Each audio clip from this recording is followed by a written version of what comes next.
ఉన్న బంగారాన్ని విడిపించి ఆ రోజు ఆన్లైన్ రేటుకే మేము కొంటాం. Sharma gold company.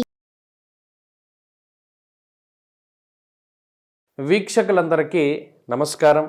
అందరికీ కూడా నూతన ఆంగ్ల సంవత్సర శుభాకాంక్షలు. 2024వ సంవత్సరం మీ అందరికీ కూడా ఆయురారోగ్య అష్టైశ్వర్యాలని కూడా ప్రసాదించి ఆ భగవంతుని యొక్క కృప అందరి మీద కూడా ఉండాలి అని చెప్పి మనస్ఫూర్తిగా భగవంతుడిని ప్రార్థిస్తూ, కర్కాటక రాశి వారికి ఈ 2024వ సంవత్సరం ఏ విధమైనటువంటి ఫలితాలని ఇవ్వబోతూ ఉన్నది అనేటువంటి విషయాలని క్లుప్తంగా ఈ వీడియో ద్వారా తెలుసుకుందాం. 2023 గనక చూస్తే కర్కాటక రాశి వారికి అంత కలిసొచ్చినటువంటి సంవత్సరం అయితే కాదు. ఎందుకంటే జాతకంలో బలం ఉంటేనే తప్పితే, కొంతమందికి యోగిస్తుంది ఒక్కొక్క సందర్భంలో గోచారం ఇది. జాతక భాగంలో దశాంతర దశలు యోగిస్తే గోచారంలో కొద్దిగా పరిస్థితులు బాగా లేకపోయినా మంచి ఫలితాలని ఆశించవచ్చు. అయితే సాధ్యమైనంత వరకు కర్కాటక రాశి వారికి అవకాశాలు దగ్గరికి వచ్చి వెనక్కి వెళ్ళిపోవడం, పెళ్ళిళ్ళు కుదిరి వాయిదా పడుతూ ఉండడం, లేదా దగ్గర వరకు వచ్చి ఏదైనా దగ్గర వరకు వచ్చి వెనక్కి వెళ్ళిపోవడం అనేటువంటి విషయాలు చాలా ఎక్కువగా జరుగుతూ ఉంటాయి. ఊరిస్తూ ఉంటుంది జీవితం. తెల్లారితే ఈ పని అయిపోతుంది అనుకుంటారు, కానీ అది అవ్వదు. దీనికి ఏంటి కారణం అనేటువంటిది విశ్లేషణ చేస్తే అష్టమ శనేశ్వరుని యొక్క దోషము. ఇది ప్రధానంగా కర్కాటక రాశి వారికి ఈ సంవత్సరం కూడా ఉన్నది, అష్టమ శని యొక్క దోషం. అలాగే రాహు బలం లేదు. 2023లో రాహు భాగ్యస్థానంలో సంచారము, దశమ కేంద్రంలో సంచారం. అయితే గురు బలం కూడా లేదు. గత సంవత్సరం దశమ కేంద్రంలో గురుని యొక్క బలం లేదు. అందువల్ల అది సాధారణంగానే ముందుకు సాగింది. ప్రతిదీ కూడా అంత చెప్పుకోదగినటువంటి స్థితి లేదు. 100 మార్కులకి మీరు పరిస్థితుల్ని అబ్జర్వ్ చేసుకుంటే, ఉదాహరణకి ఓ పరీక్షని 90 మార్కులు మనకు వస్తాయి అని మీరు అంచనా వేసుకుంటే అది 60-70 వరకే వచ్చి ఆగిపోతుంది. ఎంత శ్రమ చేసినా ప్రతిఫలం తక్కువ గత సంవత్సరం. ఎందువల్ల? అదృష్టం లేదు. మరి ఈ సంవత్సరమో గురుబలం వస్తూ ఉన్నది. ఇది ఒక అదృష్టకరమైనటువంటి విషయంగా చెప్పచ్చు. ఎప్పుడైతే జాతకంలో ముఖ్యంగా గోచారంలో గురుడు అందులోనూ లాభస్థాన స్థితుడై ఉంటాడో, యశో వృద్ధిర్బలం తేజ సర్వత్ర విజయ సుఖం అన్నది శాస్త్రం కీర్తించింది గురుగ్రహాన్ని, ఆ గురుగ్రహం ఇచ్చేటువంటి ఫలితాన్ని. యశో వృద్ధిర్బలం తేజ సర్వత్ర విజయ సుఖం శత్రునాశో మంత్రసిద్ధి. ఎంత గొప్ప గొప్ప విషయాలన్నీ కూడా గురుడు ప్రసాదిస్తున్నారో చూడండి. శత్రునాశో మంత్రసిద్ధి. చాలామంది అంటారు, ఎన్ని పూజలు చేసినా మాకేం ఫలితం లేదండి, ఎన్నో హోమాలు చేసాం, ఎన్నో అర్చనలు చేసాం, ఎన్నో అభిషేకాలు చేసాం, అసలేం మాకు ఫలితం లేదండి, ఎందుకంటే ఇలా అవుతుందన్న గురుబలం లేదు అక్కడ. గురువు యొక్క అనుగ్రహం లేనిదే ఏ పని చేసినా కూడా అందులో గుర్తింపు కానీ రేణింపు కానీ సాధించడం కానీ ఉండదు. గురుబలం ఉన్నటువంటి రోజున గురువు యొక్క నామాన్ని స్మరిస్తే చాలు అన్నీ కూడా సిద్ధిస్తాయి. ఇప్పుడు ఆ మంత్రసిద్ధి కలిగేటువంటి రోజులు ఈ కర్కాటక రాశి వారికి ప్రారంభమవుతున్నాయి. మే నెల 1వ తారీఖు 2024 సంవత్సరం లగాయితూ గురుబలం వస్తుంది. అప్పటి నుండి ఈ రాశి వారికి అత్యద్భుతమైనటువంటి ఫలితాలని మనం ఆశించవచ్చును. ఇందాక చెప్పుకున్నట్టు యశోవృద్ధిర్బలం తేజ, గురుగ్రహం ఇచ్చేటువంటి కారకత్వాల్ని గనక చూసుకున్నప్పుడు యజన కీర్తి గృహ కాంచన పుత్రవస్త్ర అశ్వాధికారకో గురుహు శాస్త్రంలో చెప్పారు. ఆయా కారకత్వాలన్నీ ఆయన ఇస్తాడు. అంటే మొట్టమొదట ఏం చేస్తారయ్యా అంటే, ఎక్కడైతే అవమానాలు పొంది ఉన్నారో కర్కాటక రాశి వారు, ఎక్కడైతే చీత్కారాలు, చేదరింపులు, అవమానాలు, ప్రజలందరూ కూడా మిమ్మల్ని అసహించుకునేటువంటి స్థితిలో అక్కడ ఉన్నటువంటి పరిస్థితులు అప్పుడు అటువంటివి చేశారో, వాటన్నిటి నుండి మిమ్మల్ని ఈ గురుడు బయటికి తీసుకువచ్చి, ఎవరైతే మిమ్మల్ని వ్యతిరేకించారో, ఎవరైతే మిమ్మల్ని వద్దు అనుకుని వెళ్ళిపోయారో, ఎవరైతే మీ మీద నిందారోపణలు చేశారో వారే తిరిగి మళ్ళా మిమ్మల్ని ప్రశంసించేటువంటి పరిస్థితి.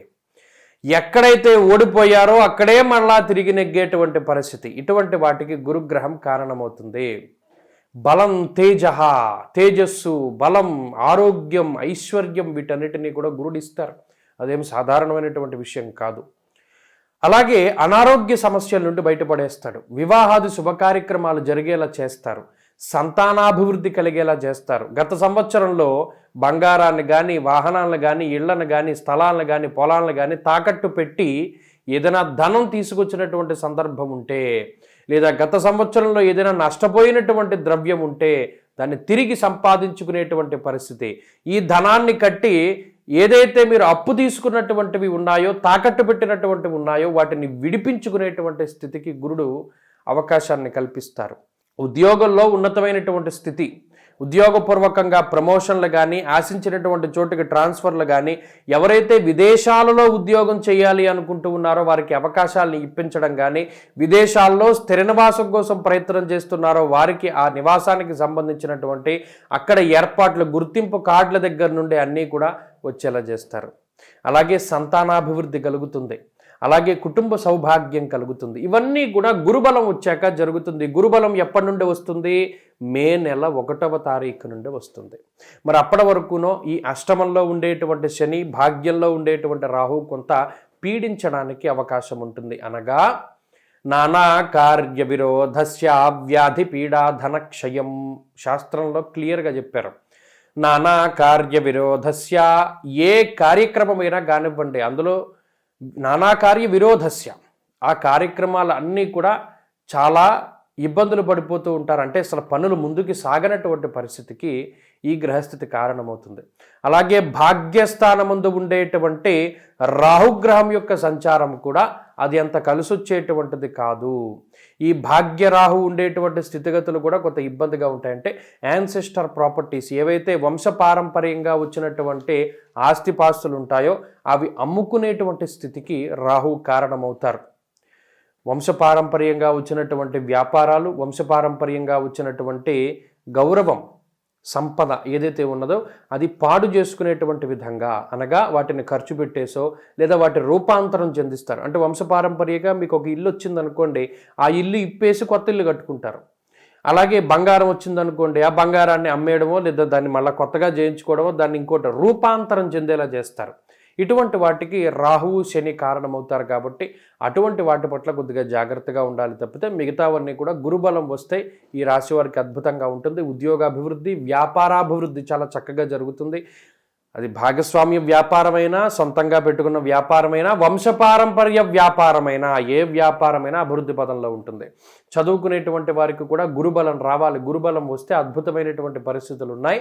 అలాగే స్త్రీలకు ప్రత్యేకించి ఈ గ్రహస్థితి ఆర్థికాభివృద్ధి, వివాహము, సంతానము, సౌభాగ్యం ఇటువంటి వాటికి కారణమవుతుంది. కాబట్టి వాహన యోగాన్ని కలిగిస్తుంది. కాబట్టి అంతా కూడా శుభంగానే ఉంటుంది. మొత్తం మీద చూస్తే కర్కాటక రాశి వారికి గురుబలం వచ్చిన లగాయితు 2024వ సంవత్సరం శుభ ఫలితాన్ని ఇస్తుంది. గురుబలం వచ్చేంత వరకు, అనగా మే నెల వచ్చేంత వరకు కూడా కొంత జాగ్రత్తగానే ఉండాలి. జాగ్రత్తగా ఉంటూ ఏం చెయ్యాలి? శనివారాలు నియమం పాటించాలి. ప్రతి శనివారం నాడు శన్యోష కాలమందు, శనిహోరా సమయమందు ఈశ్వరాభిషేకం చేసుకోవాలి, తిలదానం ఇవ్వాలి. అలాగే శనేశ్వరుని యొక్క స్తోత్ర పారాయణ చెయ్యాలి. శనివారం నాడు మద్యమాంసాలు భుజించకూడదు, తైల సంస్కారం చెయ్యకూడదు, స్వామివారికి ఆరాధన ఇవన్నీ చేసి ఒంటిపూట భోజనం చెయ్యాలి. ప్రతిరోజు కూడా ఆంజనేయ స్వామి వారి యొక్క అష్టోత్తర శతనామావళిని పారాయణ చేస్తూ ఉంటే ఈ సంవత్సరం మరింత అత్యద్భుతమైనటువంటి ఫలితాలు కర్కాటక రాశి వారికి వస్తాయి. స్వస్తి.